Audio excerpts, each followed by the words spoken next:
রাতে ভালো ফ্রিজ রেখে ঘুমালেন, সকালে উঠে দেখলেন ফ্রিজের সব বরফ গলে পানি ছেড়ে দিয়েছে। ঠিক এমনই ঘটেছে এই ফ্রিজে। সামনে যে ফ্রিজটি দেখতে পাচ্ছেন, ফ্রিজটির বয়স হয়েছে 20 বছর। সিঙ্গার কোম্পানির একটি ফ্রিজ। গতকাল রাতেও ফ্রিজটি ঠিকঠাক কুলিং করছিল। সকালে দেখেন ফ্রিজের সব বরফ গলে পানি ছেড়ে দিয়েছে। চলুন দেখি ফ্রিজটিতে কি সমস্যা, কেনই বা এমন হলো। ফ্রিজটি ঘুরিয়ে নিয়েছি, কম্প্রেসারটি আগুনের মতো গরম হয়ে আছে, হাতও দেওয়া যাচ্ছে না। আগে কম্প্রেসারটি পানি দিয়ে ভালো করে ঠান্ডা করে নিব। দেখতে পাচ্ছেন পানি দেওয়ার সাথে সাথে কম্প্রেসার থেকে ধোঁয়া উঠছে। কি পরিমাণ গরম হয়েছে আশা করি বুঝতেই পারছেন। 5 মিনিট ধরে ভিজা কাপড় দিয়ে কম্প্রেসারটি ঠান্ডা করে নিয়েছি। এখন লাইন দিয়ে দেখব।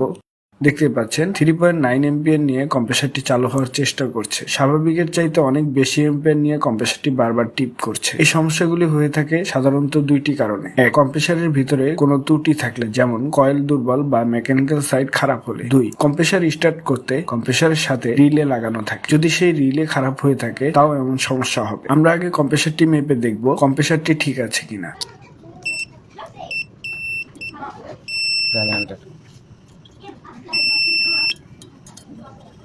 কম্প্রেসারটি ঠিকই আছে, সমস্যাটি ছিল কম্প্রেসারের রিলেতে। আমরা পরিবর্তন করে নিয়েছি। এখন পাওয়ার দিয়ে দেখব কম্প্রেসারটি স্টার্ট হয় কি। দেখতেই পাচ্ছেন কম্প্রেসারটি 0.8 এম্পিয়ার নিয়ে চলছে।